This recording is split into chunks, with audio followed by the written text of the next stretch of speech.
PhD student at the Australian National University, and today I'll be talking about a new method of taphonomic analysis using GIS software.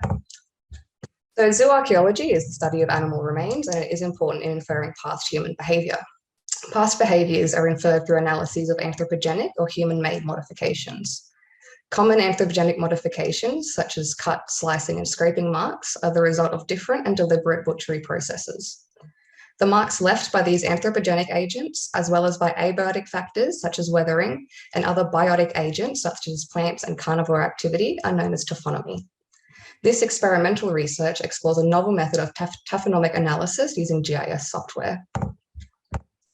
This study introduces the use of QGIS, Quantum Geographic Information System, to analyse butchery patterns in zooarchaeological material. The benefits of this method are numerous, including providing a visual representation of results, allowing calculations of modifications for any arbitrary or anatomical zone, the ability to extend the method to any surface modification desired for study, the possibility to analyse combined data, the ability to extend the method to enable comparisons between different chosen variables, and the ability to extend the method to other subdisciplines of archaeology or paleontology. So this research aims to standardise a novel method of taphonomic analysis using QGIS. Standardisation will be achieved through the research objectives, which include adapting and expanding on the previously established GIS methods of zooarchaeological analysis using QGIS, exploring and demonstrating the analytical capabilities of QGIS when applied to taphonomy, creating an analytical workspace that permits a spatial link between the non-geographic database and its visual representation, and choosing a model that will have high interoperability and provide a high value for similar archaeological assemblages. So it's evident that the Bennett's wallaby was an important resource in late Pleistocene southwest Tasmania in Australia. Wallabies likely provided a reliable and stable resource for humans living in this resource-poor landscape. Hindlimbs dominate the skeletal representation, reflective of selective butchery and consumption practices targeting the elements with high meat and marrow content. Corroborating this, modifications on the hindlimbs are indicative of defleshing and marrow exploitation. Hence, wallaby tibiae have been used in this experiment. So in recent decades, GIS approaches to zooarchaeology have increased. In 2001, Marion and colleagues used ArcView to calculate the minimum number of elements in zooarchaeological assemblages. The following year, Abe and colleagues used ArcView to study cut marks on zooarchaeological material. In 2013, Parkinson used ArcView to study carnivore damage on osteological material.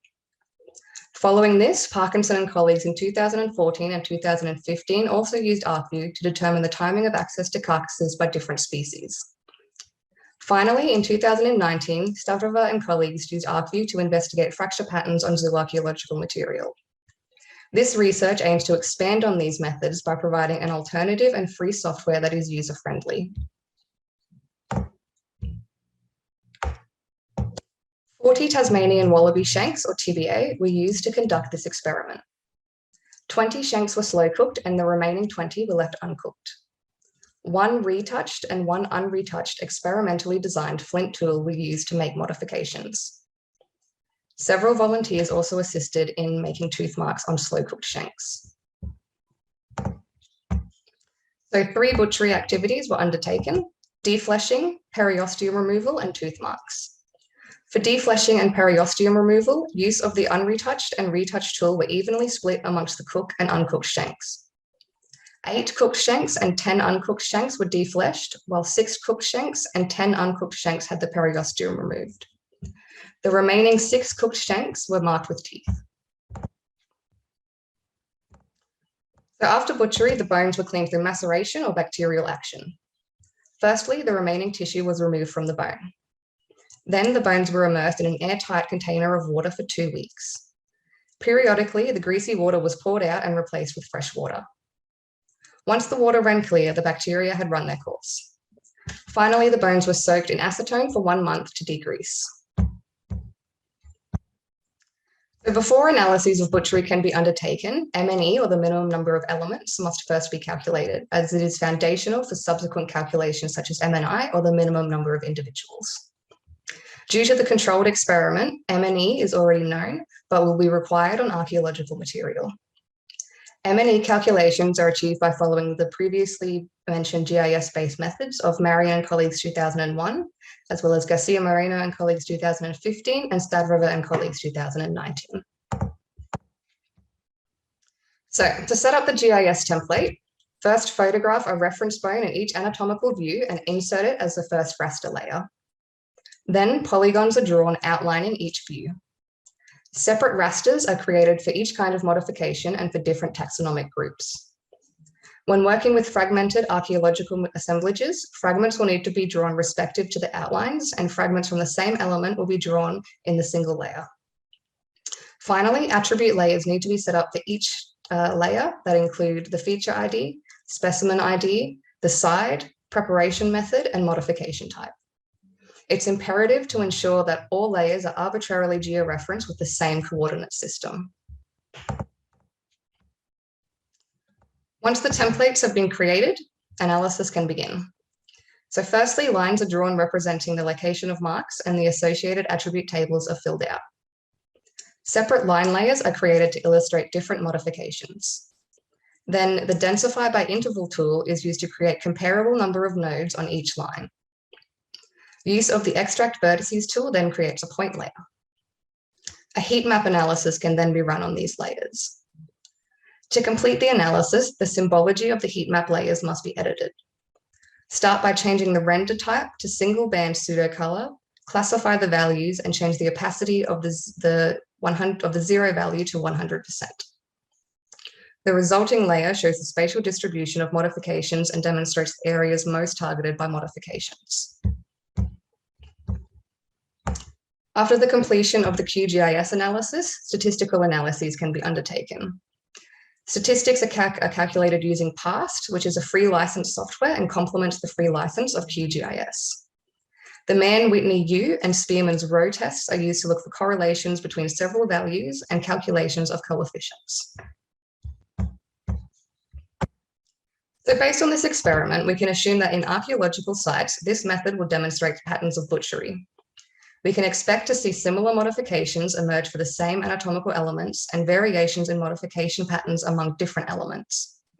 For example, in this experiment, it is apparent that defleshing does not occur on the anterior surfaces of wallaby tibiae and is instead concentrated primarily to the medial and lateral surfaces. Periosteum removal occurs on all bone surfaces, however, appears to be concentrated along the bone shafts. Like defleshing, tooth marks only occur on lateral, posterior, and medial surfaces. Yet it is evident that tooth marks on the lateral and medial surfaces are concentrated to the superior diaphysis and shaft, while tooth marks on the posterior surface are more focused to the mid-region. So due to the experimental nature, complete bones were utilized. To compare butchery mark frequencies from assemblages with varying rates of fragmentation, one must correct the frequency of the desired modification in an observed area using QGIS, following the method by Stavrover and colleagues 2019. Then, following Abe and colleagues 2002, divide the number of cut marks by the preserved surface area to represent the frequency of preserved marks. Some limitations to this method should be addressed.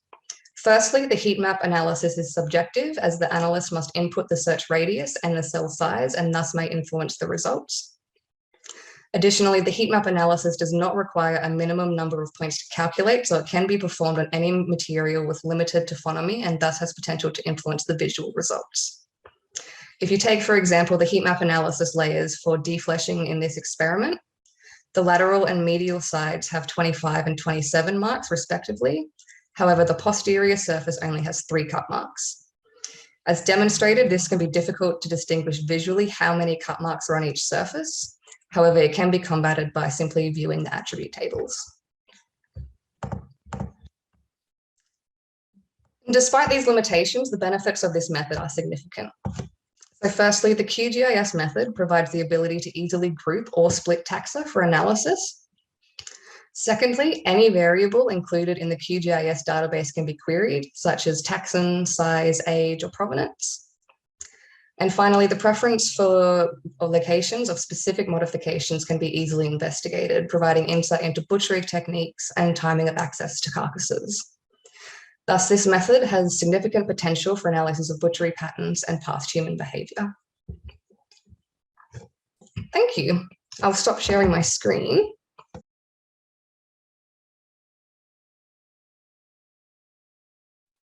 So today I would like to say a few words about some new insights into the Neolithic settlement in Ciemna Cave. So Ciemna Cave, located in Prądnik Valley in Ojców National Park, is one of the many karst caves occurring in Kraków-Częstochowa upland. And with 209 meters, is one of the longest cave in Ojców. And additionally, the main chamber of Ciemna Cave is the largest in this area. Most of the Neolithic were found and discovered at the beginning of 20th century during the first documented excavations conducted by Stanisław Czarnowski. Unfortunately, the methodology at that time was not as advanced as today, and a lot of information about Neolithic artifacts and possible Neolithic structures is missing. After that, two more archaeological expeditions took place on the open parts of the cave and were carried out by Stefan Krukowski and Stanisław Kowalski. But they were focusing mainly on the Middle Paleolithic layers. Most of the Neolithic artifacts from the open parts of Ciemna Cave have been analyzed by Eva Rock and published in 1918.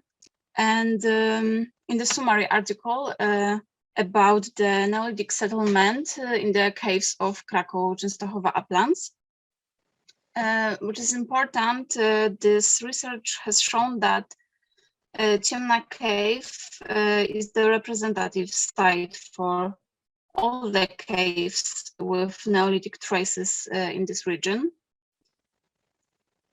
So since 2007, for the first time, excavations conducted by a team of researchers from Jagiellonian University and Archaeological Museum in Krakow are taking place in the main chamber and already delivered some new data for Neolithic studies. And during my master studies, I analyzed the Neolithic pottery from the main chamber. My research was based on creating a database that included technological, stylistic, and formal factors. Taking into consideration the specificity of Neolithic ceramic materials from the main chamber, which is high fragmentation, calcite coating, and a small number of characteristic fragments. Only in the case of some artifacts, it was possible to define the exact cultural affiliation or indicate some tendency. As you may see on the slide, among materials, I've found some pottery connected with some Lędzier Polgar groups, funnel beaker culture, Baden culture, and probably with linear pottery culture.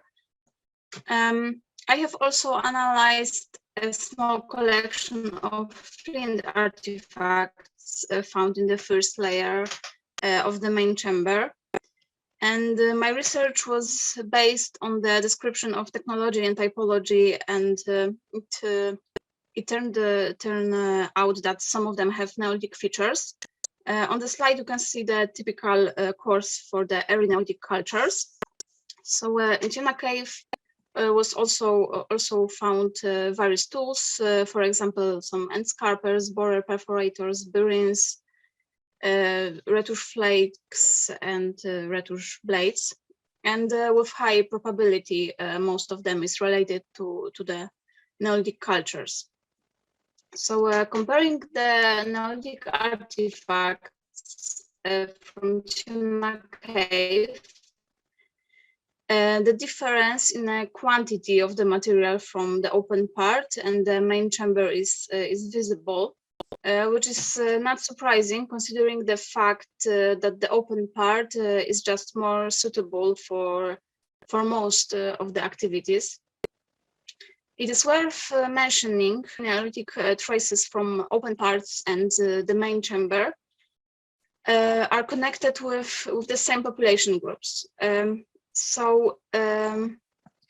Neolithic settlement in Ciemna Cave is represented by the materials of the most Neolithic cultures occurring in Lesser Poland, and however, the collection is dominated by materials associated mainly with Pleszów group and in a smaller amount with Baden culture. So the majority of the Neolithic materials from the main chamber together found in the first humus layer. And the concentration of the Neolithic pottery is visible in the south part of the trench, besides the cave wall, which could be a consequence of numerous surface equations that might have caused some damage to the layer in some parts of the main chamber. One of the most important results is capturing the stratigraphic correlation of Neolithic materials with artifacts dated to other archaeological periods, which is incredibly rare for most caves with Neolithic traces in the Krakow-Częstochowa upland. On this slide, you can also see the stratigraphic relation of the Paleolithic lithic artifacts and Neolithic lithic artifacts and Neolithic pottery shards. So the usage of Ciemna Cave for the most occurring Neolithic cultures could be interpreted as short occupation settlement and mainly related to the few nearby Jurassic flint out in varying degrees. Moreover, with less probability, Ciemna Cave could be used by some Neolithic societies as shelter in case of danger. On the other hand, it is possible that some of the Neolithic communities, especially those related to Pleszów group, might use Ciemna Cave as a permanent settlement. That interpretation is based mainly on the overwhelming number of pottery shards found in the open part of the cave. With high probability, Ciemna Cave also was used as a place of some ritual practices. An example of that is a child burial dated to the classical period of Baden cultures found in 2014 in the main chamber. It is also worth mentioning that the fragment of a human skull was found in the open part of Ciemna Cave, and it might be connected with some form of ritual associated with Neolithic societies. Presumably, some sort of ritual meaning could have an anthropomorphic figurine of Ciemna Cave, and the only other example of figural art from this region was found in Wierzchowska Górna Cave. So here are some references, and thank you for your attention. If you have any questions, I'm really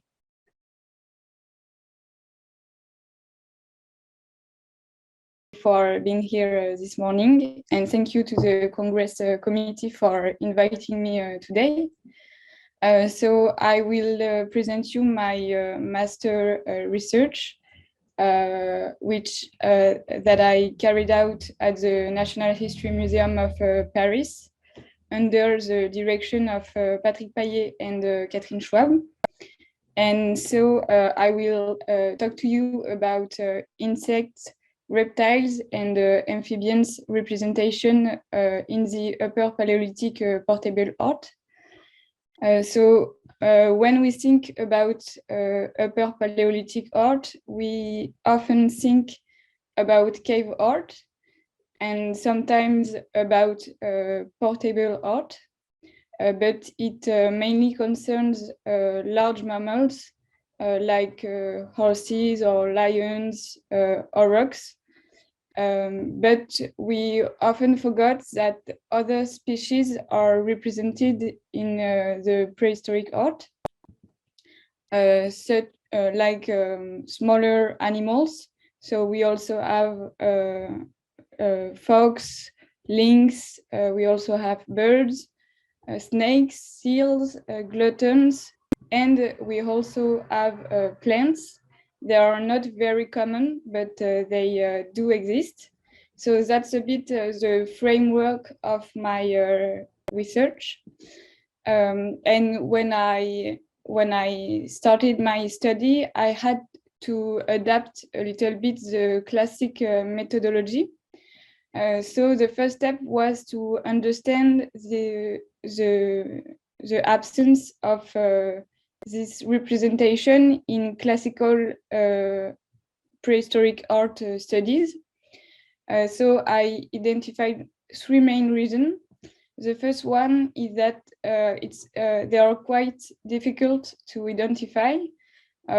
First, because there are many species in each family of animal, and also because most of the time they are absent from faunal assemblages, mainly due to ancient excavation.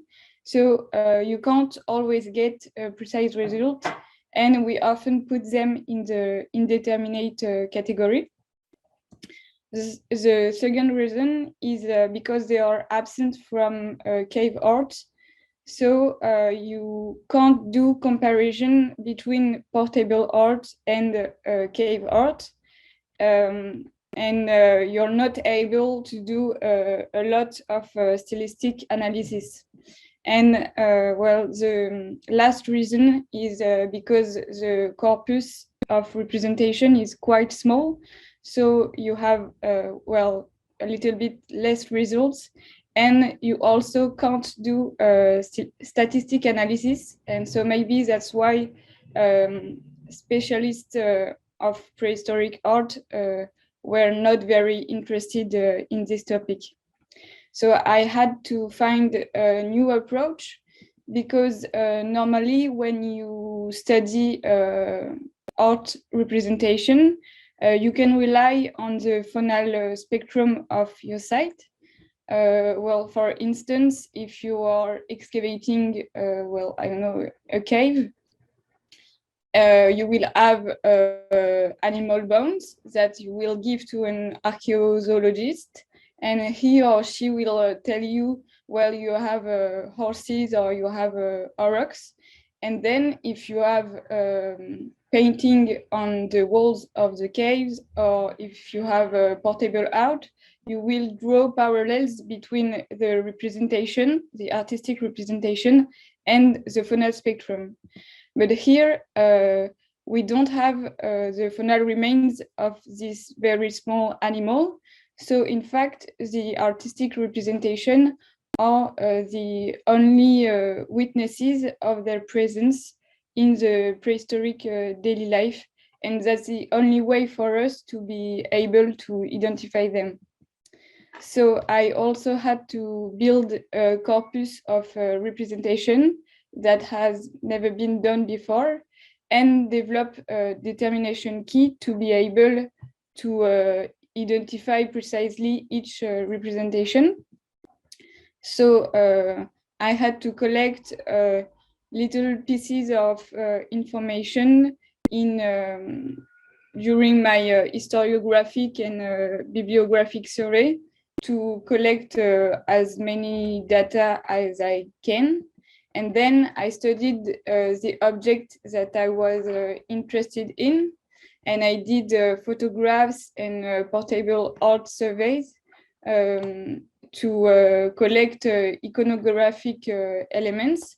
And then I was able to develop a determination key for each family, so for insects, for reptiles, and for amphibians, in order to be able to identify precisely each representation.